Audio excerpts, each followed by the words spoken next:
Societies तो बहुत हैं इधर। हम जो लेके आ रहे हैं वो एक लाइफस्टाइल लेके आ रहे हैं। एक पूरा सिटी होगा जिसमें आपको तमाम किस्म की जो भी सहूलियात है एक पर्सन को चाहिए होगी अच्छे लाइफस्टाइल के लिए, वो हम इंशाल्लाह ड्रीम सिटी में लेके आएंगे। आज बहुत बड़ा दिन है अल्हम्दुलिल्लाह हम सब के लिए कि आज हम ड्रीम सिटी की डेवलपमेंट का आगाज़ कर रहे हैं। Thank you so much PM साहब एंड GM साहब और starting this development and obviously the management of S group and एक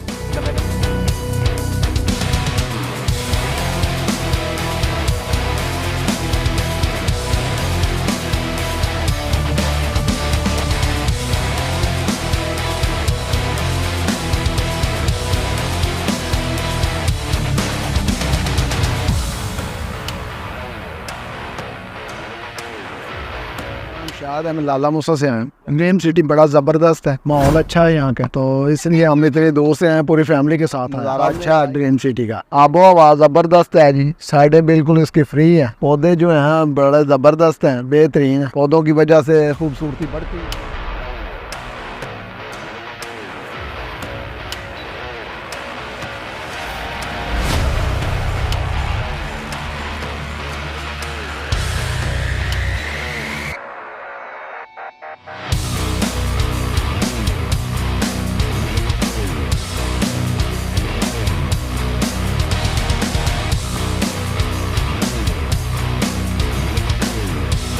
वाकई ठीक है आपकी, वो तो ये काम वैसे भी तेजी से जारी है, इसके बारे में हमें पता है। जो प्रॉपर्टी पे यहाँ पे खरीदी जा रही है ना, मेन रोड के ऊपर है, इसमें कोई शक नहीं है, हर तरह की सहूलत यहाँ पे मौजूद है। तो बात ये है कि लोकेशन भी अच्छी है, सब कुछ अच्छा है, ये कहने की जरूरत नहीं है, लोग वैसे भी तेजी से आ रहे हैं।